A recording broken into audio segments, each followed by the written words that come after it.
नमस्कार, मैं शिप्रा झा आप सभी का बहुत बहुत स्वागत करती हूँ न्यूज फॉर नेशन में। बिहार में साल 2020 चुनावी साल है और अब तो विधानसभा चुनाव की तैयारियां भी शुरू हो चुकी हैं। पॉलिटिकल पार्टीज वर्चुअल रैली कर अपने कार्यकर्ताओं को कसने की तैयारी कर रही है। साथ ही साथ बूथ स्तर तक संगठन को मजबूत किया जा रहा है। इन सब के बीच आप लोगों के लिए ज़्यादा ज़रूरी ये है कि आप हर विधानसभा क्षेत्र के बारे में जानें कि वहाँ पर किसके किसके बीच मुकाबला है और कहाँ पर किसकी साख दांव पर है और किसकी मजबूती कौन से विधानसभा क्षेत्र में है, साथ ही साथ उस विधानसभा क्षेत्र में क्या कुछ प्रोग्रेस हुआ है। तो न्यूज फॉर नेशन आपको हर विधानसभा सीट के बारे में जानकारी देगा। ये बताएंगे कि आखिर वहाँ पर कितना प्रोग्रेस हुआ है, कौन कौन से पार्टी के जो विधायक हैं वहां पर हैं और किन लोगों ने कितना काम किया है और फिलहाल वहां पर स्थिति किसकी मजबूत नजर आ रही है। तो सबसे पहले शुरुआत करेंगे गोपालगंज से। जी हाँ, उसी गोपालगंज से जो बीते दिनों काफी ज्यादा सुर्खियों में रहा था, जहां से ट्रिपल मर्डर कांड का मामला सामने आया था और उसमें जदयू के विधायक आरोपित बताए गए थे, जिसको लेकर तेजस्वी यादव ने भी खूब हंगामा किया था।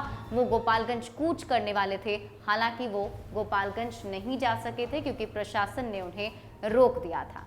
तो फिलहाल गोपालगंज के बारे में अगर बात की जाए तो गोपालगंज में 6 विधानसभा की सीट हैं, जिसमें 2 पर जदयू का कब्जा है, 2 पर भाजपा का कब्जा है, तो 1 पर राजद और 1 पर कांग्रेस है।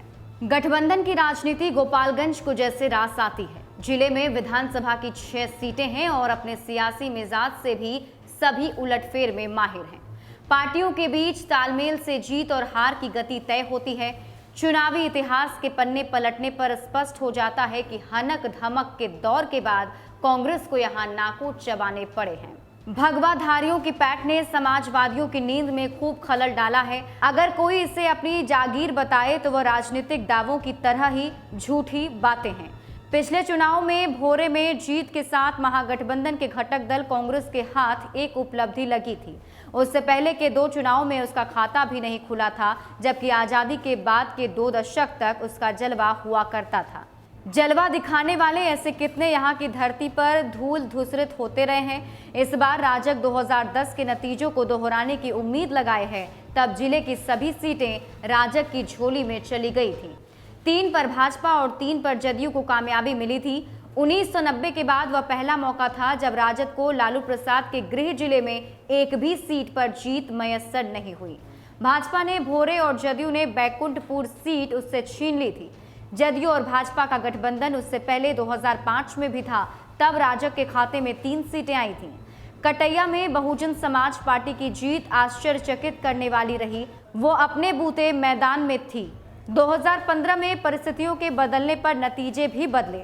महागठबंधन में राजद और कांग्रेस के साथ जदयू भी था। तीनों की मुरादें पूरी हुई। राजग में भाजपा के साथ लोजपा और हम का तालमेल था। भाजपा तो कामयाब रही, लेकिन बाकी दोनों पार्टियां जीत का मुंह ताकती रहीं। अब आपको गोपालगंज के 6 विधानसभा सीट के विधायकों के बारे में बताते हैं कि 2015 में किन किन विधायकों ने जीत हासिल की थी।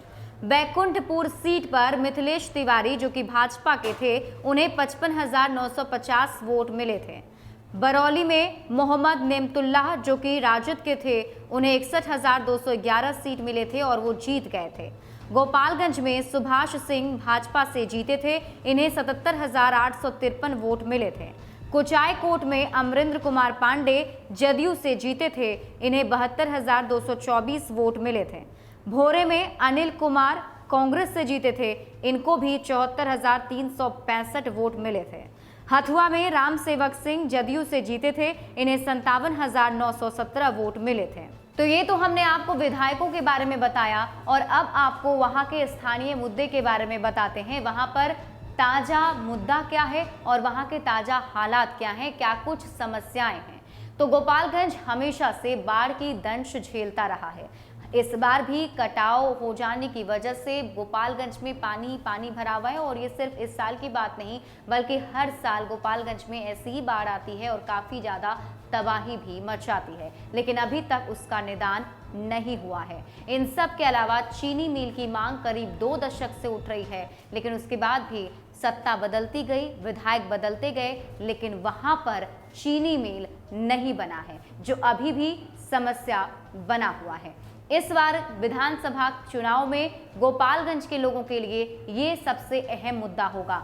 सबसे पहला मुद्दा बाढ़, दूसरा मुद्दा चीनी मिल की मांग और साथ ही साथ वहां पर कई सारे और भी बुनियादी समस्या जैसे सड़क जो है वो नहीं है, जिसको लेकर इस बार वोटर्स अपने विधायक को चुनेंगे कि आखिर कौन से वो विधायक हो सकते हैं जो उनको इस समस्या से निजात दिला सकते हैं। तो इस बार विधानसभा चुनाव में खासकर गोपालगंज में ये सभी मुद्दे हावी रहेंगे।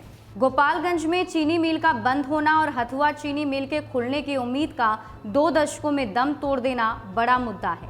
जिले में मेडिकल कॉलेज खोले जाने की मांग लंबे समय से उठती रही है। बाढ़ की समस्या का अस्थायी समाधान नहीं हुआ है। इस साल भी बाढ़ का दंश झेल रहे कटाव पीड़ितों को जमीन उपलब्ध कराने का मुद्दा गर्म होगा। जिले में पर्यटन को बढ़ावा देने का सवाल भी है।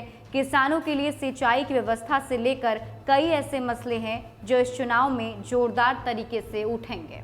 तो ये तो थी गोपालगंज विधानसभा सीट के बारे में बातचीत, जिसमें हमने आपको पूरी रिपोर्ट बताई कि वहां पर कौन कौन से भी विधायक हैं और इस बार विधानसभा चुनाव में कौन से मुद्दे गोपालगंज में हावी होंगे। अगले वीडियो में होगी एक नए विधानसभा सीट के बारे में बातचीत। तब तक के लिए आप बने रहिए न्यूज़ फॉर नेशन के साथ, देखते रहिए न्यूज़ फॉर नेशन।